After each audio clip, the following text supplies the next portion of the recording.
Why are they so jiggly? But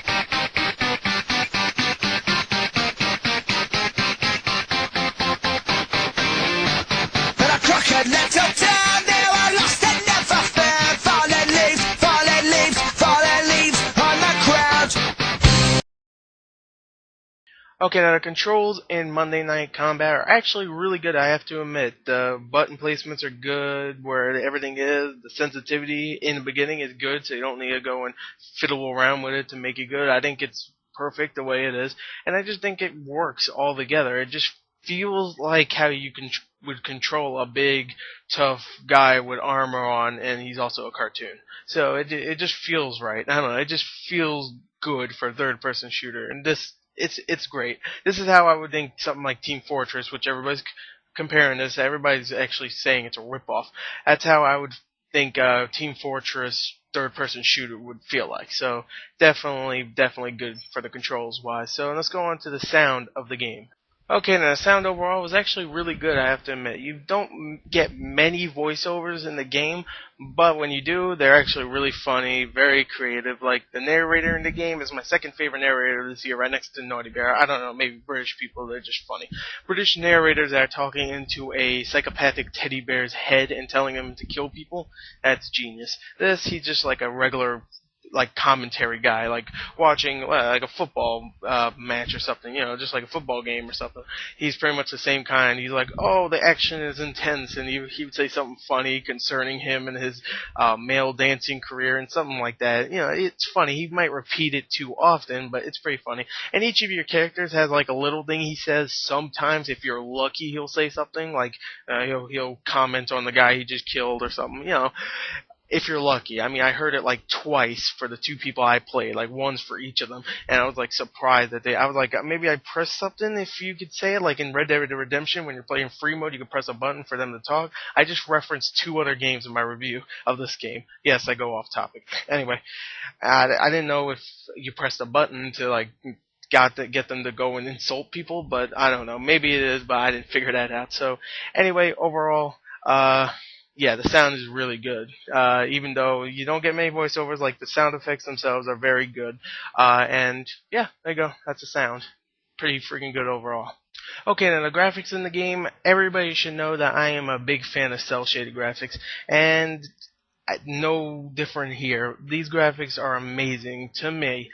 Now, there is some problems with them, like the character models I think are flawless, but maybe the audience look like a big green texture, pretty much green and a whole bunch of different colors texture, and that's a little problem right there, but you don't really see the audience that much.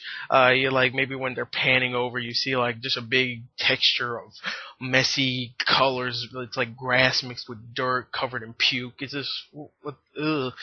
But the stadiums themselves look really good. The character models are great. The guns look cool. And overall, the graphics are fantastic, I thought. So, besides the audience. So, yeah. Anyway, let's go on to the gameplay.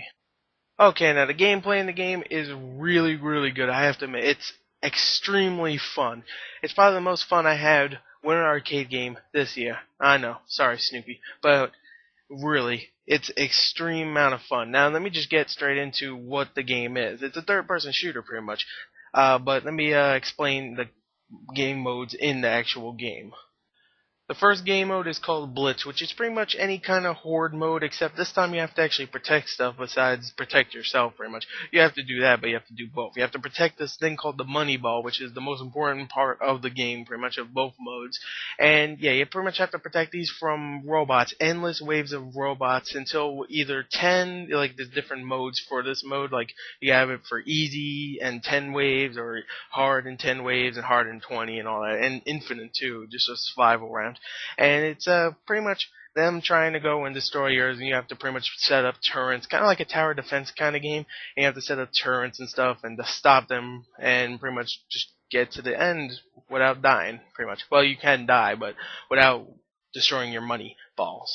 And the other mode is Crossfire, which is pretty much the same as Blitz, except you're going against the other team, like another team, and trying to destroy their money ball while they're trying to destroy your money ball. And while you're doing that, you have robots, just like the ones you're fighting in Blitz, to go and try to lower their shield, so you can go in there and just start blowing it up, pretty much. And that's pretty much the whole Crossfire game. And I gotta admit, that's probably the funnest game mode of the two. That's not even a word, by the way. I know. The most fun of the two. I know. The most fun of the two, because it's just a multiplayer 12-player game. And the other one, it's 4 players. Like, you can bring your friends in to do that, and it just gets a little boring killing the same kind of robots and stuff over. And that you still kill robots, but you also have to kill the other people that are protecting the robots and stuff, and destroying your money ball. So I thought it was much more fun. There is problems with the game, though. I mean, you have a whole bunch of classes. Like, you have a assassin, you have a sniper, you have a tank, you have a assault, and I'm trying to think of the last one. You have a support. There's one problem. The assassin always pisses me off. If someone's an assassin, I feel like they're a little cheap, because if they press one button when they're close to you, it's pretty much an instant kill, because it's like Aliens vs. Predator. If they press that while you're not looking or something, even when you are looking, you can lower their shield, and still they could kill you. I mean, you have ways to block it, but sometimes you're not quick enough. Oh, dead. They're like, oh, fucked. You're fucked. You're dead. You're fucked. No, too late. You're fucked. So yeah, I tried to get through a whole review while cursing, I couldn't. So there's some problems with that. Some characters are a little unbalanced to me, but that's not the character I play, so I don't give a damn about the assassin. I don't like the sniper. I just don't like sniping in third-person shooters or first-person shooters, so yeah, sniper, go blow me too. So anyway, I don't really have any other problems besides that. Maybe some more game modes and the audience and the graphics. And maybe no story mode. I mean, we could have a little story mode where we could go through each story for each class type, and it would be like an hour, like 30 minutes each would be nice. And just a little story where you go through a couple game modes and stuff, and just, I don't know. I want something. I want something for my classes, and you don't really get that. So anyway, I thought this game was fantastic. It's now my new favorite arcade game. I thought Snoopy would probably be my favorite still, but I could see myself coming back to this more than Snoopy, even though I'm going to play Snoopy a lot too. So yeah, anyway, I love this game. Definitely go pick it up. It's a very fun game. Overall, I love it. So anyway, check the description for the full written review, and goodbye.